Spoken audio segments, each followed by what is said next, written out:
ಅದೇ ನಾವು DCM ಅಂತಲ್ಲ, ನಮ್ಮ ಅಭಿಪ್ರಾಯ ನಾವು ಹೇಳಿದ್ದೀವಿ.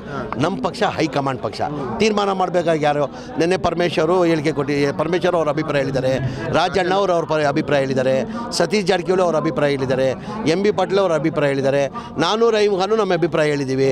ಅಂದರೆ ತೀರ್ಮಾನ ಯಾರು ಮಾಡೋರು? ಹೈಕಮಾಂಡ್, ನಮ್ಮ ಪಕ್ಷ ಹೈಕಮಾಂಡ್. ದರ್ಶನ್ ಆಯಿತು ಶಿಕ್ಷೆ, ಅವರು ಜೈಲಲ್ಲಿದ್ದಾರೆ ಈಗ.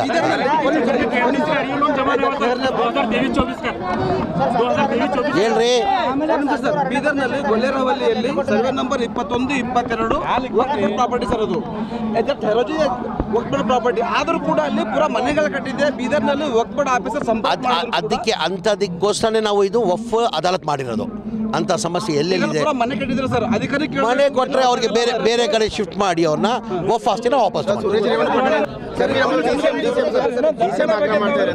ಅದೇ ನಾವು DCM ಅಂತಲ್ಲ, ನಮ್ಮ ಅಭಿಪ್ರಾಯ ನಾವು ಹೇಳಿದ್ದೀವಿ. ನಮ್ಮ ಪಕ್ಷ ಹೈಕಮಾಂಡ್ ಪಕ್ಷ ತೀರ್ಮಾನ ಮಾಡಬೇಕಾಗಿ ಯಾರು ನಿನ್ನೆ ಪರಮೇಶ್ವರು ಹೇಳಿಕೆ ಪರಮೇಶ್ವರ್ ಅವ್ರ ಅಭಿಪ್ರಾಯ ಹೇಳಿದ್ದಾರೆ, ರಾಜಣ್ಣ ಅವ್ರ ಅಭಿಪ್ರಾಯ ಹೇಳಿದ್ದಾರೆ, ಸತೀಶ್ ಜಾರಕಿಹೊಳಿ ಅವ್ರ ಅಭಿಪ್ರಾಯ ಹೇಳಿದ್ದಾರೆ, MB ಪಾಟೀಲ್ ಅವ್ರ ಅಭಿಪ್ರಾಯ ಹೇಳಿದ್ದಾರೆ, ನಾನು ರಹೀಮ್ ಖಾನು ನಮ್ಮ ಅಭಿಪ್ರಾಯ ಹೇಳಿದ್ದೀವಿ. ಅಂದರೆ ತೀರ್ಮಾನ ಯಾರು ಮಾಡೋರು?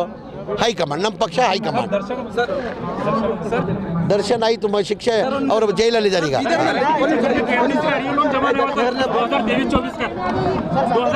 ಹೇಳ್ರಿ, ಬೀದರ್ನಲ್ಲಿ ಗೊಲ್ಲೇರವಲ್ಲಿಯಲ್ಲಿ ಸರ್ವೆ ನಂಬರ್ 21, 22 ವಕ್ಫ್ ಪ್ರಾಪರ್ಟಿ ಸರ್. ಅದು ವಕ್ಫ್ ಪ್ರಾಪರ್ಟಿ ಆದರೂ ಕೂಡ ಅಲ್ಲಿ ಪೂರ ಮನೆಗಳು ಕಟ್ಟಿದೆ. ಬೀದರ್ನಲ್ಲಿ ವಕ್ಫ್ ಆಫೀಸರ್ ಅದಕ್ಕೆ ಅಂಥದಕ್ಕೋಸ್ಕರನೇ ನಾವು ಇದು ವಕ್ಫ್ ಅದಾಲತ್ ಮಾಡಿರೋದು.